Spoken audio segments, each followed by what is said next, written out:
প্রিয় ছাত্ররা, good afternoon. আজকে আমি যে বিষয়টা নিয়ে আলোচনা করব সেটি হলো অ্যাসিড বা অম্লের ধারণা। তো আমরা জানি যে জীবের জীবন ধারণের জন্য, সে উদ্ভিদ হোক বা প্রাণী হোক, প্রত্যেকের খাদ্যের প্রয়োজন হয়। সবুজ উদ্ভিদরা সাধারণত তারা নিজেরাই সালোকসংশ্লেষ প্রক্রিয়ায় খাদ্য উৎপাদন করতে পারে, কিন্তু প্রাণীরা নিজের খাদ্য নিজে উৎপাদন করতে পারে না, যার জন্য সরাসরি বা পরোক্ষভাবেও সবুজ উদ্ভিদের উপর নির্ভরশীল। তো আমরা সবুজ উদ্ভিদকে খাদ্য হিসাবে গ্রহণ করি। সবুজ উদ্ভিদের বিভিন্ন অংশকে আমরা খাদ্য হিসাবে গ্রহণ করে থাকি। যেমন উদাহরণ হিসাবে আমরা যদি বলি যে আমরা উদ্ভিদের মূলকেও খাদ্য হিসাবে গ্রহণ করি, যেমন মূলো, বিট, গাজর, এগুলো হচ্ছে উদ্ভিদের মূল, আমরা খাদ্য হিসাবে গ্রহণ করি। আবার উদ্ভিদের কাণ্ডকেও আমরা খাদ্য হিসাবে গ্রহণ করে থাকি, যেমন উদ্ভিদের কাণ্ড হিসাবে আমরা পেঁয়াজ,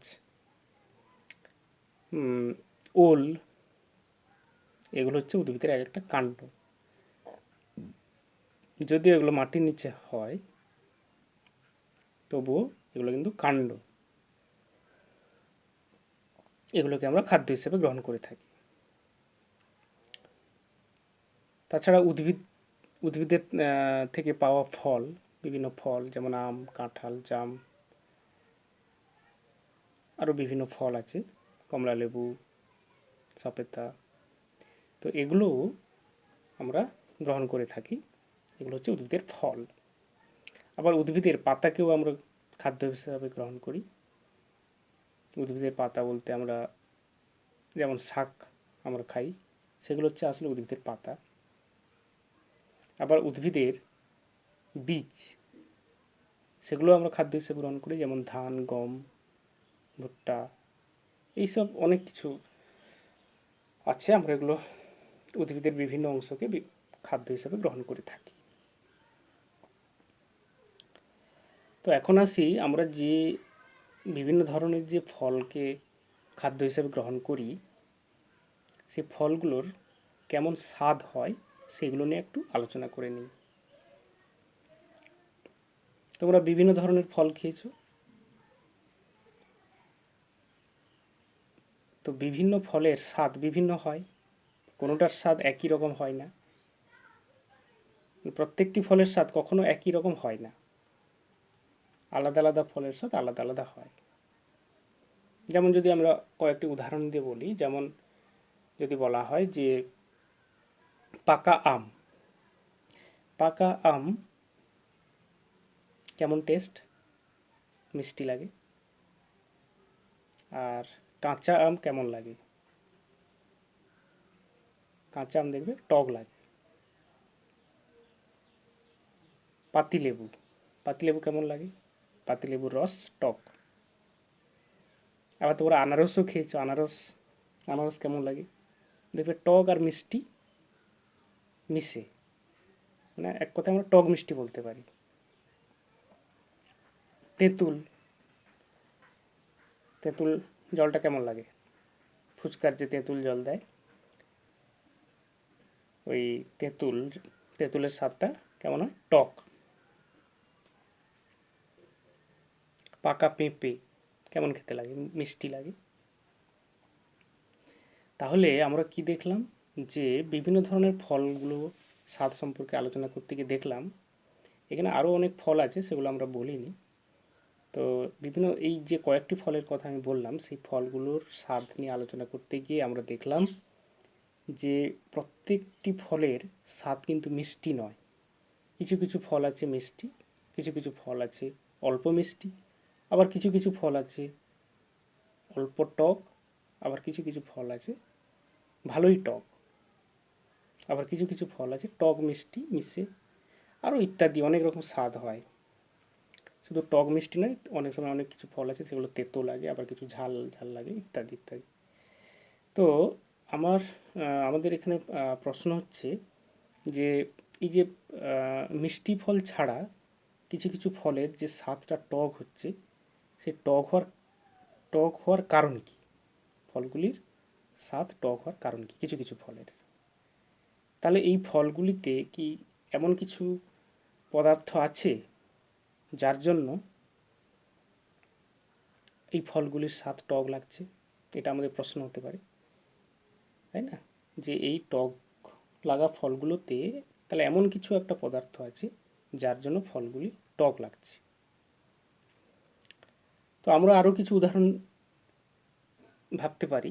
যেমন আমি 3টি গ্লাস নিলাম, 3টে একই রকম গ্লাস নিলাম। প্রথম গ্লাসটিতে 1 চামচ চিনি নিলাম, দিয়ে অল্প জল দিয়ে চিনিটাকে জলের সাথে মিশিয়ে দিলাম চামচ দিয়ে।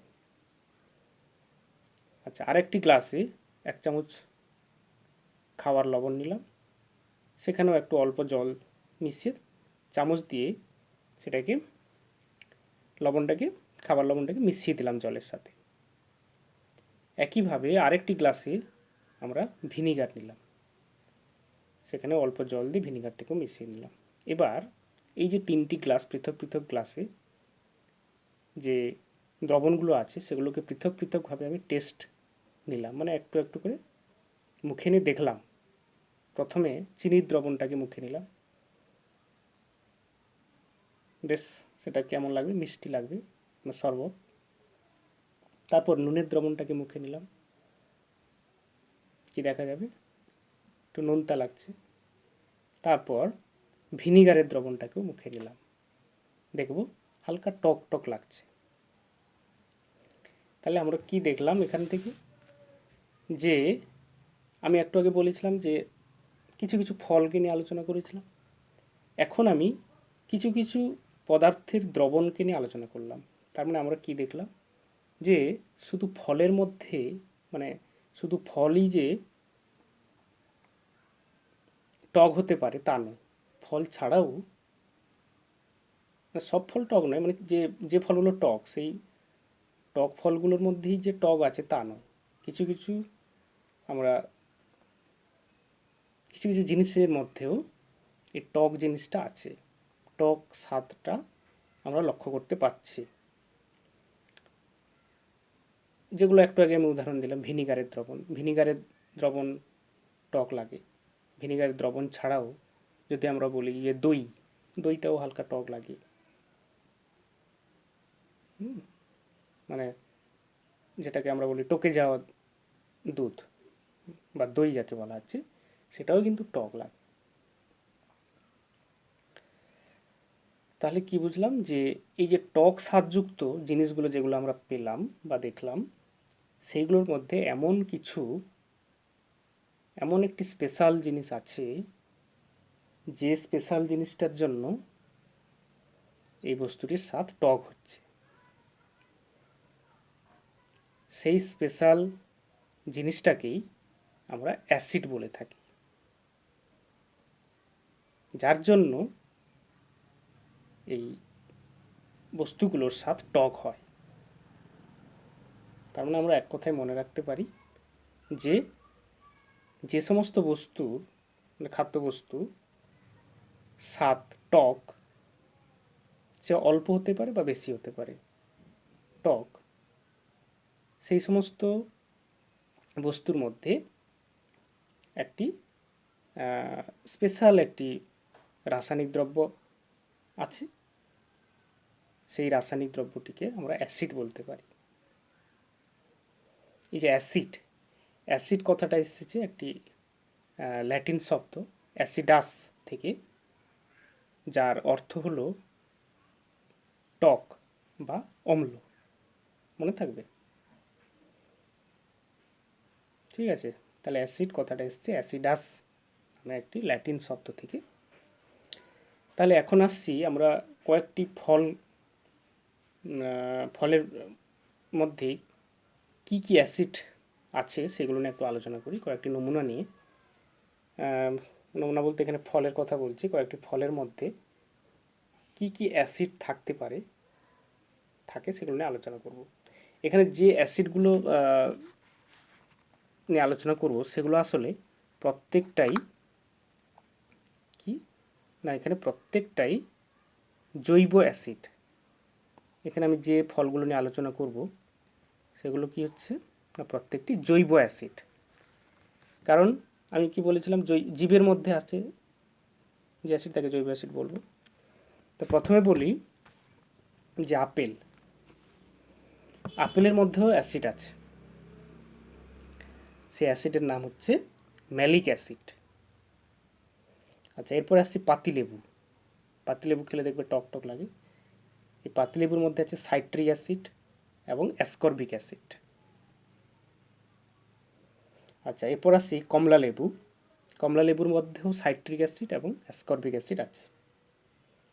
আচ্ছা, এরপর আসি তেঁতুল খেলেও টক লাগে, তেঁতুলের মধ্যে আছে টার্টারিক অ্যাসিড। এরপর আসি টমেটোর মধ্যে আছে অক্সালিক অ্যাসিড। আচ্ছা, চায়ের মধ্যে ট্যানিক অ্যাসিড আছে। দইয়ের মধ্যে ল্যাকটিক অ্যাসিড আছে। ভিনিগারের মধ্যে অ্যাসিটিক অ্যাসিড আছে। সোডা ওয়াটারের মধ্যে carbonic acid H2CO3 carbonic acid আছে। মিউরিয়েটিক অ্যাসিড হচ্ছে লঘু হাইড্রোক্লোরিক অ্যাসিড, যার সংকেত হচ্ছে HCl। তো এই জিনিসগুলো সম্পর্কে আমরা জানলাম। আরও অনেক ফল আছে বা বিভিন্ন নমুনা আছে যার মধ্যে বিভিন্ন ধরনের অ্যাসিড আছে। তোমরা আস্তে আস্তে এগুলো জানবে। এবার আসছি যে এখানে আমরা দেখলাম যে বিভিন্ন উদ্ভিদের মধ্যে বিভিন্ন ধরনের অ্যাসিড বিদ্যমান। শুধু যে উদ্ভিদের মধ্যেই অ্যাসিড আছে তেমনটা নয়, বিভিন্ন প্রাণীর মধ্যেও অ্যাসিড বিদ্যমান। যেমন আমরা একটা উদাহরণ দিতে পারি, অনেক সময় দেখবে এই লাল পিঁপড়েগুলো তোমাদের কামড়ে দেয়, খুব জ্বালা করে। কারণ কি না, কারণ ওই যে লাল পিঁপড়ের হুলে একটি জৈব অ্যাসিড আছে যার নাম হচ্ছে ফর্মিক অ্যাসিড, যেটা যে জায়গাটায় কামড়াবে, ক্ষত সৃষ্টি করবে, সেই জায়গায় লেগে যায়, যার জন্য সেই জায়গাটি জ্বালা করে। ঠিক আছে। আচ্ছা, এই পিঁপড়ে ছাড়াও আরও অনেক পোকামাকড় আছে যেগুলো কামড়ালে জ্বালা করে। তাদের ওই পোকামাকড়ের হুল থেকেও কিন্তু ওই ওই বিভিন্ন ধরনের জৈব অ্যাসিড কিন্তু আসে। ঠিক আছে।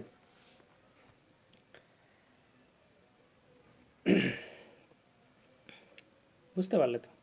তাছাড়া তোমরা লক্ষ্য করবে, দেখবে লেবুর রস যদি সিমেন্টের মেঝেতে ফেলে দেওয়া হয়, দেখবে সেই জায়গাটা দেখবে দাগ হয়ে যায়, কেমন একটা বাদামি টাইপের কেমন একটা দাগ হয়ে যায়, দাগ থেকে যায়।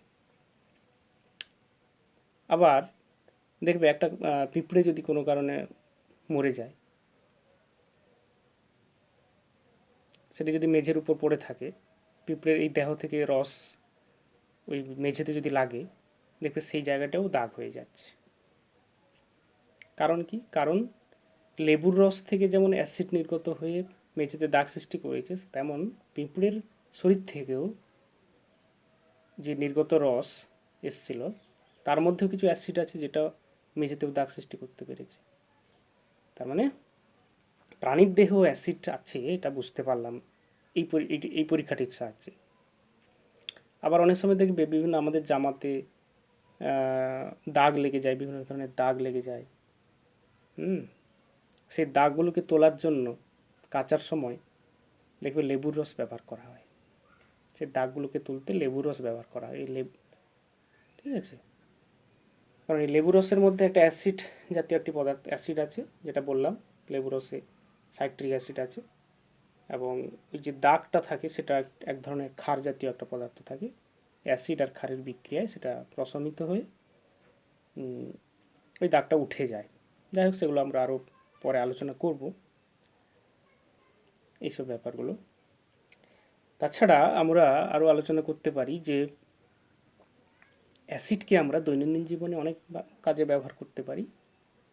যেমন আমরা এই যে বাথরুম পরিষ্কার করার জন্য যে আমরা দ্রবণটি ইউজ করে থাকি, বাজার থেকে যে কিনতে পাওয়া যায় বিভিন্ন রকমের প্রোডাক্টস, সেইগুলোর মধ্যে আসলে কি থাকে? তা সেগুলো আসলে এক ধরনের অ্যাসিড, যার নাম হচ্ছে মিউরিয়েটিক অ্যাসিড। ঠিক আছে, তার মানে এখানে আমরা অ্যাসিডকে ব্যবহার করছি।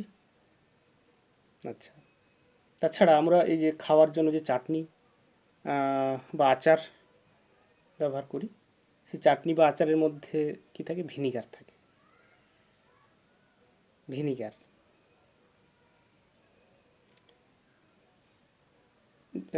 যার ভিনিগারের মধ্যে আবার কি থাকে বলেছিলাম, যে অ্যাসিটিক অ্যাসিড।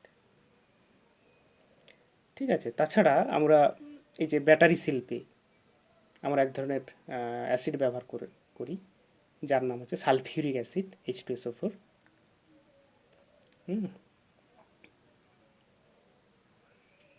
ব্যাটারি শিল্প, ব্যাটারি মানে আগে আমরা বলেছিলাম যে যে প্রাইমারি ব্যাটারি, সেকেন্ডারি ব্যাটারি, ওই যে ব্যাটারির কথা বলেছিলাম সেই ব্যাটারির কথাই বলছিলাম। ঠিক আছে, তো আমরা এখন আরেকটি পরীক্ষাও করতে পারি, একটা ছোট্ট একটা পরীক্ষার সাহায্যে একটু কিছু বুঝতে পারি। যেমন ধরো একটা আমি কাঁচের গ্লাস নিলাম, সেই কাঁচের গ্লাসে একটু ভিনিগার নিলাম এবং তার মধ্যে কিছু জল দিয়ে ভিনিগারটাকে জলের সাথে গুলিয়ে নিলাম। এবার সেই গ্লাসে 1 চামচ খাওয়া সোডা মানে সোডিয়াম বাইকার্বনেট, NaHCO3 ফেলে দেওয়া হলো। কি দেখা যাবে? দেখব বুদবুদ আকারে কিছু গ্যাস নির্গত হচ্ছে এই গ্লাসের ভিতর থেকে, বুদবুদ আকারে কিছু গ্যাস নির্গত হচ্ছে। সেই গ্যাসটি আসলে কি না, সেই গ্যাসটি আসলে কার্বন ডাইঅক্সাইড। কেন সৃষ্টি হয়েছে কার্বন ডাইঅক্সাইড? না, এখানে যে ভিনিগারের মধ্যে এক ধরনের অ্যাসিড আছে, জৈব অ্যাসিড আমরা বললাম, যেটা সাইট্রিক অ্যাসিড বলতে, ভিনিগারের মধ্যে আমার অ্যাসিটিক অ্যাসিড আছে। সেই অ্যাসিটিক অ্যাসিডের সাথে সোডিয়াম বাইকার্বনেটের রাসায়নিক বিক্রিয়ায় ঘটেছে, যার জন্য এখানে কার্বন ডাইঅক্সাইড সৃষ্টি হয়েছে। ঠিক আছে, তো এটা যে কার্বন ডাইঅক্সাইড গ্যাস, এটা কী করে বুঝবো কার্বন ডাইঅক্সাইড গ্যাস? বুঝবো কী করে? না, এখানে যদি আমরা একটা জ্বলন্ত পাটকাঠিকে ওই গ্লাসটির মুখের সামনে ধরি, দেখবো এই পাটকাঠি নিভে যাচ্ছে। কারণ আমরা জানি যে কোনো এই কার্বন ডাইঅক্সাইড গ্যাস কী করে না, জ্বলতে সাহায্য করে না, যার জন্য পাটকাঠি নিভে গেল। তো এটা সাহায্যে টেস্ট করা যায়। তাছাড়া আরও অনেক পদ্ধতিও আছে। ওই গ্যাসটিকে যদি আমরা স্বচ্ছ চুন জলের মধ্য দিয়ে পাঠাতাম, তাহলে সেই চুন জলটি ঘোলা হয়ে যেত, সেটা সেভাবেও টেস্ট করা যায়। আরও অনেক পদ্ধতি আছে। ঠিক আছে, তাহলে আজকে আমরা এই পর্যন্ত আলোচনা করলাম। ঠিক আছে, পরবর্তী ক্লাসে আমরা আলাদা আর কিছু আলোচনা করব।